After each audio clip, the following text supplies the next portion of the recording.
Mesdames et messieurs, Mesdames les conseillères d'État et Messieurs les conseillers d'État de la République et canton de Genève, Mesdames les conseillères administratives et Messieurs les conseillers administratifs de la ville de Genève, Mesdames les députés et Messieurs les députés au Grand Conseil de la République et canton de Genève, Mesdames les conseillères municipales et Messieurs les conseillers municipaux de la ville de Genève, Excellences, représentantes permanentes et représentants permanents auprès des Nations Unies à Genève, Mesdames les représentantes et Messieurs les représentants des organisations internationales gouvernementales et non gouvernementales à Genève, Madame la représentante de l'évêque du diocèse de Lausanne, Genève et Fribourg pour la région diocésaine de Genève, Mesdames les représentantes et Messieurs les représentants du monde ecclésiastique, Mesdames et Messieurs, cher public. La paroisse catholique romaine de Sainte-Clotilde vous souhaite la bienvenue et vous remercie d'avoir répondu à son invitation à ce concert qui est destiné à promouvoir les travaux de la Genève internationale en faveur de l'éradication de la traite des êtres humains. The Roman Catholic Parish of St. Clotilde welcomes you and thanks you for responding to its invitation to this concert, which is intended to promote the work of the International Geneva in favor of the eradication of human trafficking. À Genève, tout fleurit, tout fait des pas de géant. Tout ce qui pense et écrit en Europe passe dans notre lanterne magique, avait écrit Charles Victor de Bonstetten, un philosophe suisse du XIXe siècle, apôtre de notre Jean-Jacques Rousseau et ami de Madame de Staël. Charles Victor de Bonstetten concluait ainsi: Genève, c'est le monde dans une noix, et ceci est encore vrai aujourd'hui. In Geneva, everything blossoms, everything is a giant step.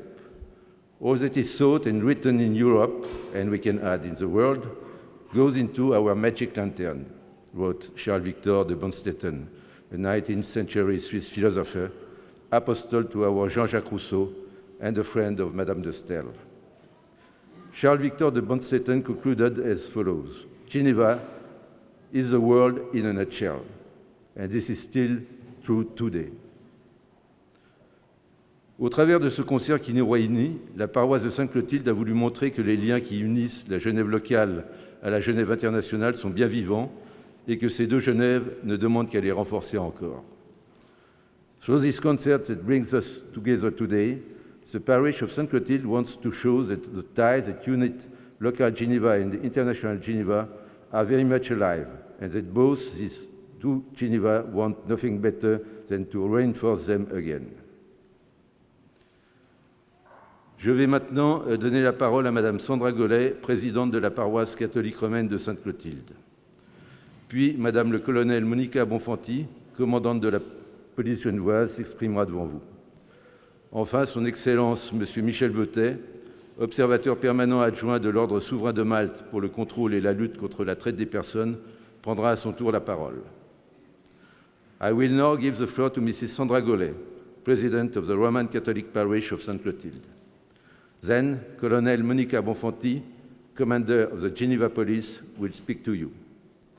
At the end, His Excellency Mr. Michel Veutet, Deputy Permanent Observer of the Sovereign Order of Malta for Monitoring and Combating Human Trafficking, will then take the floor. Pour clore ces présentations, une courte vidéo de témoignage sur la traite des êtres humains sera ensuite diffusée. To close these presentations, a short video of testimonies of human trafficking will be shown. Thank you.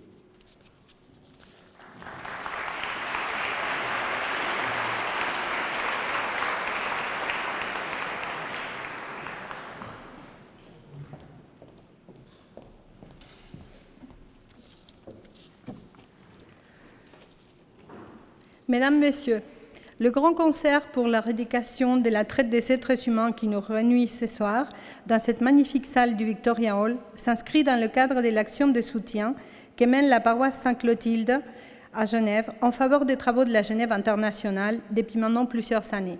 En 2016, notre paroisse avait organisé un premier concert en ces lieux pour célébrer l'entrée en vigueur en Suisse de la Convention 189 de l'Organisation internationale du travail sur les travailleurs et travailleuses de l'économie domestique. En 2018, ce fut l'égalité homme-femme, tout particulièrement dans le monde du travail. que notre paroisse a décidé de promouvoir à travers un nouveau concert, en se donnant pour mission d'informer et de sensibiliser les employeurs sur la nécessité de s'engager pleinement en faveur de ces concepts. Puis en 2020, la paroisse de Sainte-Clotilde s'est engagée pour la promotion des droits de l'enfant à l'occasion du 30e anniversaire de la Convention internationale portant sur ces sujets. Cette année, c'est pour l'éradication de la traite des êtres humains que nous sommes aujourd'hui mobilisés. La traite des êtres humains est une infamie contre laquelle il convient de lutter avec autant de vigueur que de rigueur. Nous devons tous nous sentir concernés et dénoncer ces ignobles pratiques. Nous tenons à saluer toutes les entités internationales, nationales, gouvernementales et non gouvernementales qui ouvrent en ce sens. Les instruments juridiques internationaux et nationaux en la matière doivent déployer tous leurs effets, et ceci sans relâche, contre les criminels qui, comme nous le savons, grâce aux travaux d'investigation menés à l'échelle mondiale, sont toujours mieux organisés et toujours plus inhumains. Le tout récent rapport sur la traite des personnes de l'Office des Nations Unies contre la drogue et le crime vient de le souligner. Il relève notamment comment la pandémie du Covid-19 a accru les vulnérabilités des personnes, réduisant davantage les capacités de sauvetage des personnes et de traduire les criminels en justice. Il convient dès lors que la communauté internationale permette aux autorités nationales, surtout dans les pays en développement, de répondre aux menaces du commerce de la traite des êtres humains, d'identifier et de protéger les victimes, et en particulier dans les états d'urgence. Appliquer les lois de manière forte, et voir accroître les moyens de combattre ces fléaux par les gouvernements doit être une réelle priorité. Nous devons faire face à de nombreuses calamités, comme les conflits armés et les urgences climatiques, dans un monde toujours plus dangereux. Mais certaines atteintes sont terribles, celles à la personne humaine. Elles ne doivent pas être oubliées. Ensemble, nous pouvons contribuer à rendre ce monde plus sûr, en particulier pour les plus faibles, les plus démunis d'entre nous. C'est un devoir de charité. Mesdames, Messieurs, la volonté qui nous anime à la paroisse de Sainte-Clotilde est de renforcer les liens entre la Genève internationale et la Genève locale, en traitant les problématiques qui préoccupent la communauté internationale et qui concernent également la communauté locale. Il s'agit de montrer que le travail international qui s'est fait à Genève a un impact local et que notre paroisse entend prendre part à travers sa pastorale. C'est ainsi qu'on entend ouvrir à Sainte-Clotilde. Notre conseil des paroisses a jugé qu'il était de notre devoir de nous engager de toutes nos forces en faveur de cette cause au travers de modestes actions. Si notre paroisse des quartiers, à elle seule, ne peut soulever des montagnes, elle se doit cependant d'apporter sa pierre à l'édifice avec un regard ouvert sur le monde. Je vous remercie de votre présence et de votre attention et vous souhaite une agréable soirée.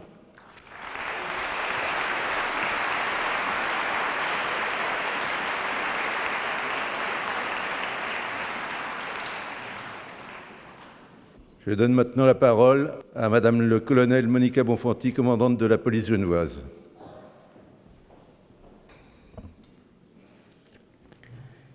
Monsieur le Président du Grand Conseil, Mesdames et Messieurs les députés, Mesdames et Messieurs les ministres, Mesdames et Messieurs les ambassadeurs, Monsieur le recteur de l'université, Madame la Présidente de la Fondation Sentinelle, Madame la Directrice de la Fondation Vivere, Monsieur le Directeur du Centre social protestant, Mesdames et Messieurs, en vos titres, grades et nombreuses qualités. Je refuse tout compromis qui faciliterait ou permettrait la propagation de l'esclavage sur des terres appartenant à la nation. Et toutes les astuces ayant pour fin de donner au pays la possibilité d'acquérir des territoires et d'accorder ensuite à telle autorité locale le droit d'y propager l'esclavage sont aussi exécrables les unes que les autres. Voici en quels termes le président élu Abraham Lincoln s'adressait en 1860 au Congrès américain, quelques jours après son élection.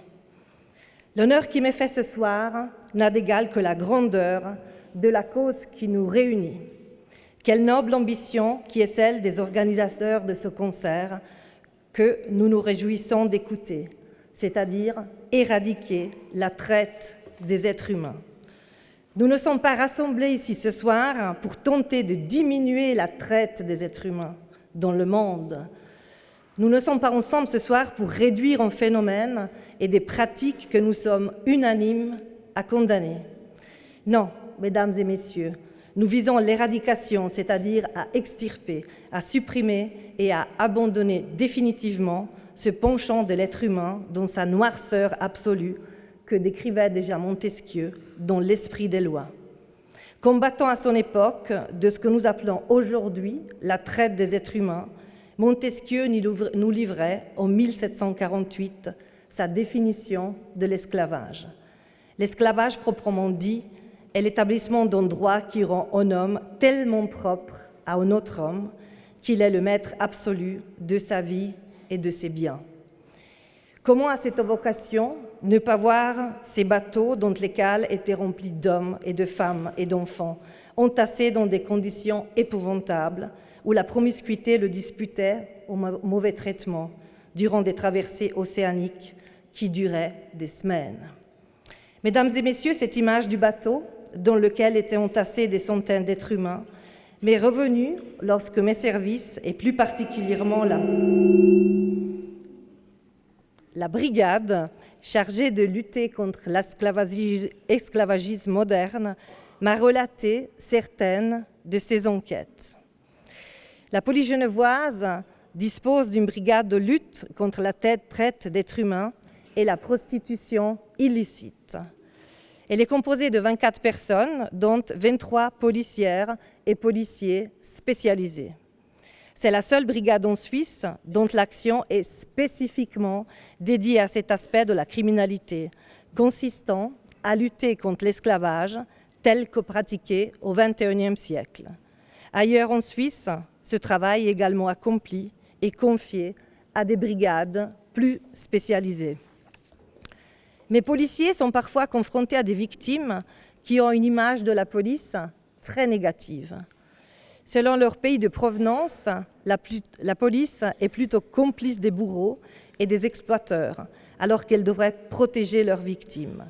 C'est aussi à cette restauration de la confiance des victimes envers les autorités que la police genevoise doit travailler. Une des enquêtes menées par la brigade genevoise de lutte contre la traite d'êtres humains et la prostitution illicite a permis d'arrêter l'homme qui forçait un mendiant handicapé à demeurer des heures dans les rues de Genève pour récolter quelques misérables pièces. Mes policiers m'ont alors écrit « Nous avons arrêté un bourreau ». Oui, un bourreau, car c'est bien ainsi que s'est comporté celui qui se croyait le maître absolu de ce pauvre homme. Une autre fois, ce sont des appartements dans lesquels étaient logés plusieurs dizaines de travailleurs et travailleuses. Ils devaient verser un loyer en montant exorbitant à celui qui les faisait travailler dans des conditions inacceptables pour un salaire de misère. La mission de la police à Genève, comme dans nombre de pays, est de lutter jour après jour contre la traite des êtres humains. La motivation des hommes et des femmes qui, outre les dispositions légales suisses, connaissent la définition donnée par l'ONU dans sa convention dite de Palerme. L'exploitation comprend au minimum l'exploitation de la prostitution d'autrui ou d'autres formes d'exploitation sexuelle, le travail ou les services forcés, l'esclavage ou les pratiques analogues à l'esclavage, la servitude ou le prélèvement d'organes. Au plan local, mesdames et messieurs, la police genevoise œuvre avec détermination, sans relâche et avec ardeur contre tous les aspects de la traite des êtres humains. Je vous ai cité 2 exemples, mais pensez à ce personnel de maison, sans titre de séjour, employé à des ingrates tâches de ménage, recevant un salaire de misère et dont les employeurs ne payent aucune charge sociale. Ils ont été arrêtés par la police et ont été déférés devant la justice.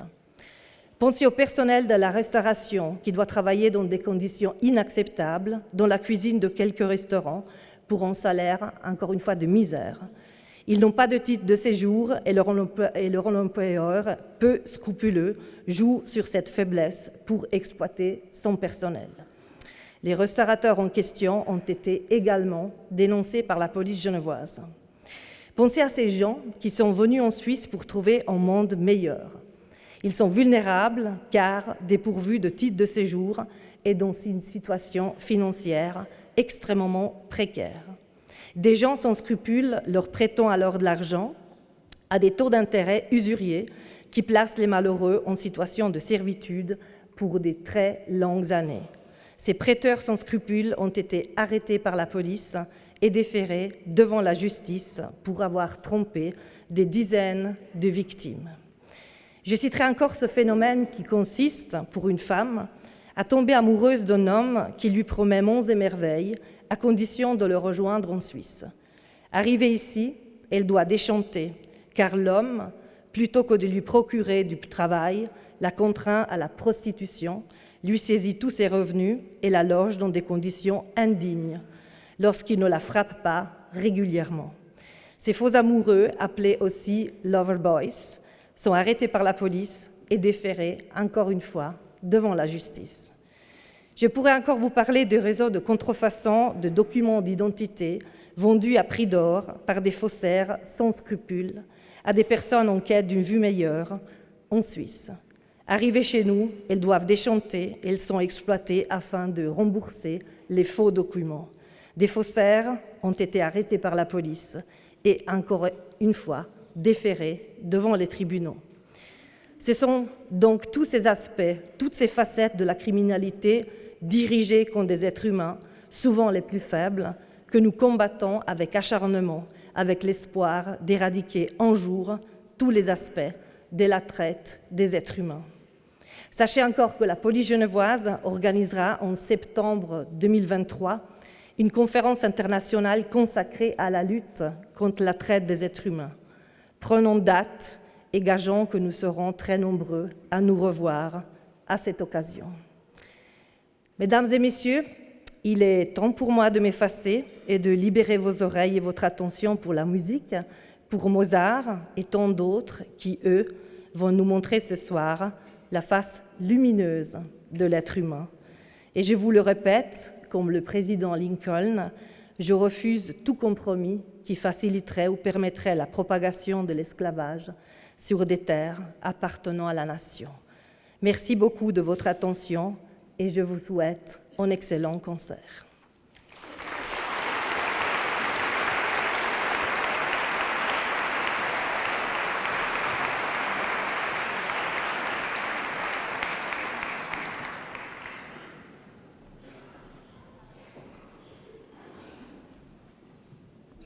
Son Excellence Monsieur Michel Veutet, observateur permanent adjoint de l'Ordre de Malte, va maintenant prendre la parole.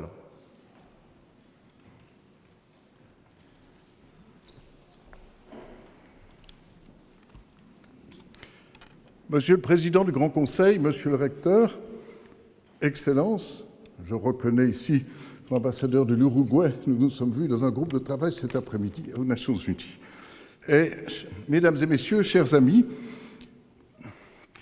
je voudrais commencer par rendre un vibrant hommage à Madame Goulet.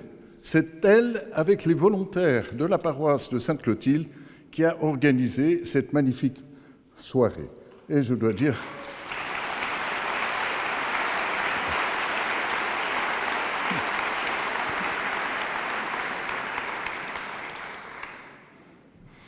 Et comme vient de le dire Madame la colonelle Bonfanti, la traite des êtres humains, forme de l'esclavage contemporain, touche tous les pays, y compris le nôtre. Et c'est malheureusement un fléau en constante croissance et qui ne peut nous laisser indifférents. Et je voudrais citer un expert, Kevin Hyland, qui dit « La traite des êtres humains est un crime ignoré, car il touche des personnes marginalisées. Et nous profitons tous quelque part de ce crime. » Nous sommes donc ici pour réfléchir et agir. Donc l'esclavage contemporain atteint des millions de personnes. On parle de 50 millions de personnes sous différentes formes, comme Madame vient de le dire. Travail forcé dans l'agriculture, le bâtiment, le travail domestique, l'industrie, l'esclavage sexuel, la vente et l'enlèvement d'enfants Et croyez bien, pas simplement en Ukraine, la pornographie des enfants, le vol d'organes, le crime forcé, de la mendicité, comme on le sait, dans nos rues, mais aussi au terrorisme, comme ça avait été le cas du soi-disant État islamique. Et ces activités criminelles engendrent des profits illégaux de 150 milliards de dollars américains. Et si l'esclavage était un pays européen, il aurait la population de l'Espagne et la production économique juste un peu inférieure à celle du Portugal. Et l'esclavage contemporain pourrait être le 3e producteur de CO2 après la Chine et les États-Unis. Donc, comme je vous disais, 50 millions de personnes victimes aujourd'hui de l'esclavage, 12 millions d'enfants, 71% de femmes et de filles, 27 millions de victimes de travail forcé, 22 millions de victimes de mariage forcé, 6 millions de victimes d'exploitation sexuelle. Alors, les causes en sont, il y en a 2 principales, qui sont d'ailleurs relevées par le pape François, la recherche de profits sans limite, à la fois par des producteurs, mais aussi par des consommateurs, et une culture de déchets dans laquelle on jette les personnes comme on jette des objets après les avoir épuisés. L'Ordre de Malte agit sur plusieurs fronts contre la traite des êtres humains. D'abord, nous soutenons au Nigeria une maison d'accueil pour femmes qui ont été victimes de prostitution en Europe et qui sont renvoyées dans leur pays. Mais pour éviter qu'elles soient revictimisées, elles sont traitées psychologiquement, physiquement, formées pour faire d'autres choses que ce qu'elles ont été forcées de faire. En aidant matériellement, psychologiquement, victimes et survivants. Et puis, je voudrais surtout dire, en formant les aidants par un cours gratuit en ligne, qui est maintenant en anglais, en allemand, en français et en italien. Et vous pouvez tous y accéder si vous voulez. Et en organisant des webinaires, 25 à ce jour. Et le prochain aura lieu mardi prochain, 14 mars, à 18h. Je vous invite à vous inscrire sur le site cuhd.org. Donc la formation comme l'information sont essentielles pour que gouvernement et société civile prennent conscience et mettent, comme le disait Mme Gaulet, en œuvre les outils juridiques pour lutter contre le fléau de la traite des personnes. C'est ce que nous faisons au niveau international, ici à Genève, dans la Fondation Collège Université Henri Dunant. Merci de tout le soutien que vous pourrez nous donner. Et bien sûr, je suis à votre disposition pour répondre à vos questions. Merci d'avance.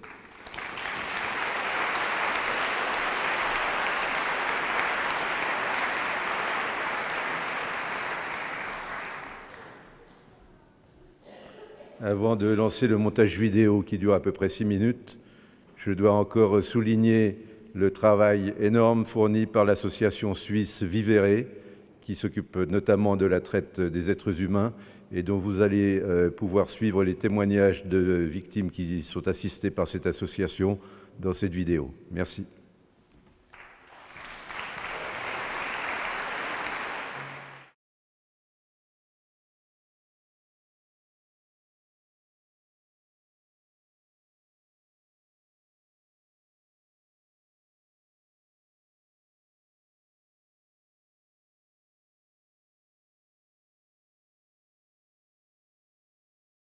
I believe that effectively confronting trafficking today really means addressing its root cause, its true root cause, which is demand. Why? Well, trafficking is, for the most part, a financially motivated crime. Traffickers exploit their victims to make money. And so, like Brian said earlier, while poverty and injustice might make it easier for traffickers to ensnare victims, that's not what's motivating the crime. What causes it is the $150 billion a year that traffickers can make off exploitation. In our study of discouraging demand, we identified that of the 57 OSCE countries, 20 had zero identifiable initiatives at all on addressing the demand that fosters trafficking for sexual exploitation. That means they are not meeting their international legal obligations. Which brings me to my final point. The major challenge right now remains the need for political will to address these problems, granting the necessary resources for all government intervention, but also making sure that we fund all of the other programs that need attention, protection and assistance for victims and so forth. But it also means investing in prevention, commensurate to the scale of the problem, and in policy reform.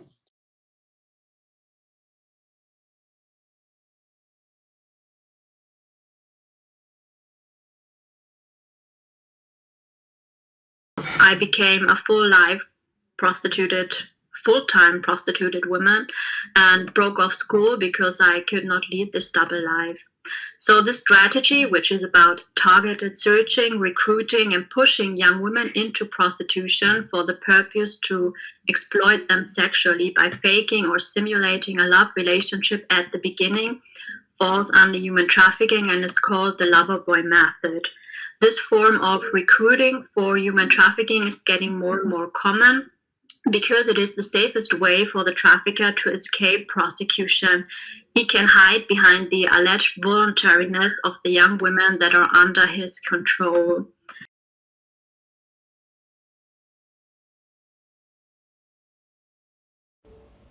Меня зовут Наталья Савчина, я исполнительный директор общественной организации «Женские инициативы». Организация оказывает прямую помощь пострадавшим от торговли людьми и насилия в семье на территории Приднестровья. Мы предоставляем пострадавшим комплекс услуг. Юрист консультирует и участвует в судебных процессах по защите прав пострадавших. Психолог работает с травмой и стабилизацией психоэмоционального состояния. Социальный ассистент делает все для того, чтобы реинтегрировать пострадавших женщин с детьми в общество. Это очень сложный и очень длительный процесс, который основан в первую очередь на соблюдении прав человека и уважении и принятии человека таким, какой он есть. Здравствуйте, дорогие друзья. Меня зовут Геннадий Герасименко. Я адвокат из Харькова, из Украины. Более 20 лет я занимаюсь противодействием торговли людьми и помогаю жертвам торговли людьми. Харьков всегда был студенческой столицей Украины, но сейчас наши университеты разбомблены, как один из тех зданий, что за моей спиной. И многие студенты из-за этого становятся жертвами трафикеров. Прокуратура и полиция Харькова активно борются с этими преступлениями, а мы помогаем их жертвам. Я представляю их как адвокат в уголовных делах на следствии и в судах. Помогаем им реабилитироваться в обществе. Друзья, давайте бороться с торговлей людьми вместе. Добрый день, меня зовут Ольга, я украинка. Я живу и работаю в Украине в организации «Авенир», которая занимается противодействием торговли людьми уже 20 лет. Наша организация работает в 3 направлениях. Первое – это юридический аспект. Мы даем поддержку пострадавшим от торговли людьми в судебных заседаниях. И наша организация уже выиграла 9 судебных процессов. Также мы предоставляем профилактику, мы проводим превентивные мероприятия в городе Житомире и Житомирской области среди молодежи, среди безработных, среди сельского населения. И третий аспект – это реинтеграция пострадавших от торговли людьми. Мы их возвращаем в общество, предоставляем психологическую помощь, поддерживаем медицинской помощью. Такая наша деятельность. До свидания. Our shelter is Bakita Villa, located in Ekpaja, Lagos, in Nigeria. In running this shelter, we'll live and interact directly with victims and survivors of human trafficking, whom we call treasures, because we want them to realize that despite their rough and traumatic experiences of life, God loves, cherishes, and treasures them as His children, created in His image and likeness, and so do we.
Thank you.